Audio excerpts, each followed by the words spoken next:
Now, Somaliland is today conducting elections in the country. 3 candidates are contesting for the presidential seat.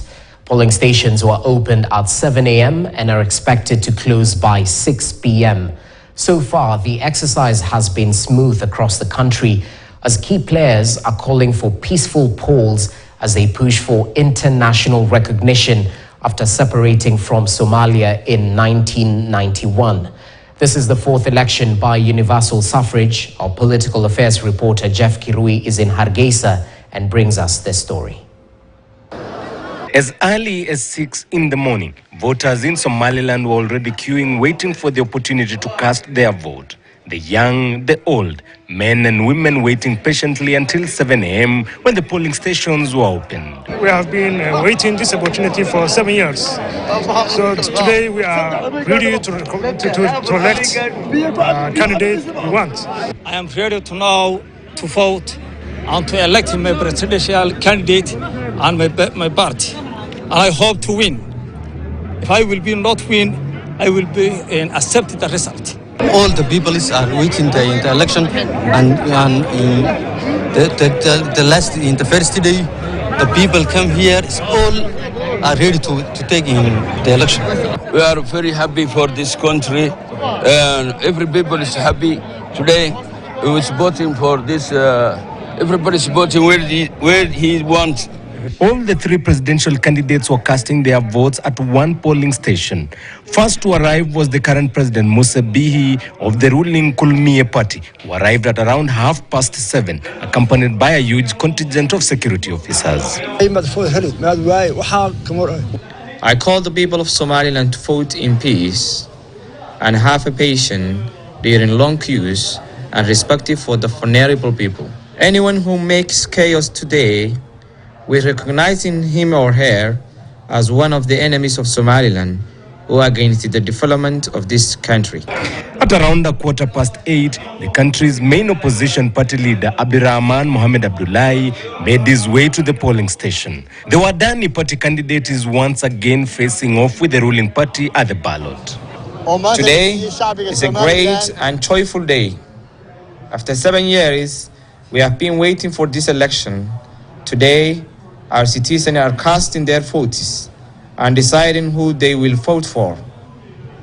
I call to the people of Somaliland to benefit from this opportunity and decide their future and children's future.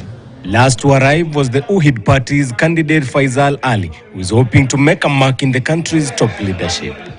For residents of a country that separated officially from Somalia 34 years ago and has since then been seeking for recognition, this election is a defining moment and they are keen for peace and stability.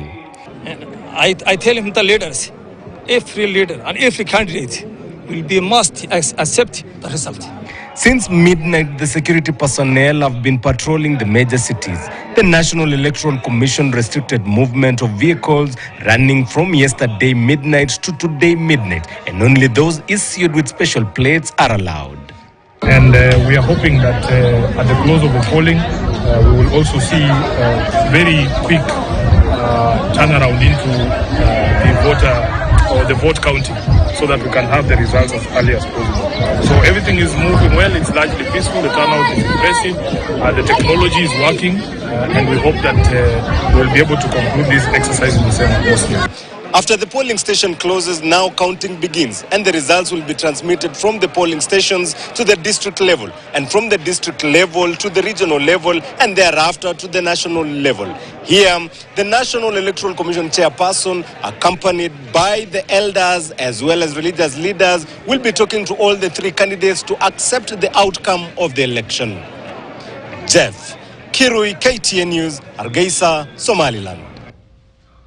On a similar note, Somalia's breakaway region of Somaliland is holding its general election, as we told you, and the presidential candidates, including the incumbent president, Musa Bihi Abdi, who is seeking re-election, say the self-declared republic wants recognition from the international community. VOA's Henry Wilkins has more. Somaliland, a breakaway region of Somalia, holds general elections on Wednesday. The incumbent president, Musa Bihi Abdi, of the Kulmiye or Unity Party, is hoping to secure a second term. Abdirahman Mohamed Abdullahi of the Wadani or National Party is the main opponent. But whoever wins, many voters say the most important issue for Somaliland, which declared independence from Somalia in 1991, is to finally get international recognition. Yes, we are sending a message to the international community to give us recognition. Somaliland is a full functioning government. It has political parties. It has currencies. It's different from Somalia. It has stability. It's a democratic country. Currently, no country or international body recognises Somaliland as an independent nation. Mohamed Abdirahman, an analyst based in Somaliland's capital, Hargeisa, says the incumbent and opposition candidates have starkly different approaches. The issue, for example, on dialogue with Somalia, the current government rejects it. The opposition think it's important to engage a dialogue with Somaliland. So one of them thinks it's more on confrontation policy. One of them thinks more is dialogue. That is one issue. The other issue is the MOU that Somaliland signed with Ethiopia. The MOU, or Memorandum of Understanding, signed in January 2024, gives landlocked Ethiopia access to Somaliland's coastline and a coastal military base. The move signals a shift by Somaliland to win recognition and play a larger regional role. It's a big deal, not just for Somaliland, but for the region as a whole. But now the agreement that is tabled with Somaliland also goes beyond the economic aspect of it and also includes some military kind of element as well. The Red Sea maritime space is a very critical water space, not just for this region, but globally, right? Somalia is firmly against the MOU. China, which holds significant influence in the Horn of Africa and is dealing with its own perceived breakaway state in the shape of Taiwan, has also spoken out against the deal. But according to Abdirahman, the MOU and Somaliland's desire for self-determination are not going away, whoever wins. There's no question about that. All those candidates vying for the top seat in Somaliland believe that Somaliland's right to independence. Demisi says neighbouring governments are reluctant to recognise Somaliland's independence for fear of encouraging secessionist movements in their own countries. Well, we'll continue following up for you the developments playing out in Somaliland as the 1.2 million registered voters head to the ballot today to elect their representatives, especially at the presidential level. Our team, led by Jeff Kirui, is on the ground and will keep you updated. That's how we wrap up today's edition of News Desk.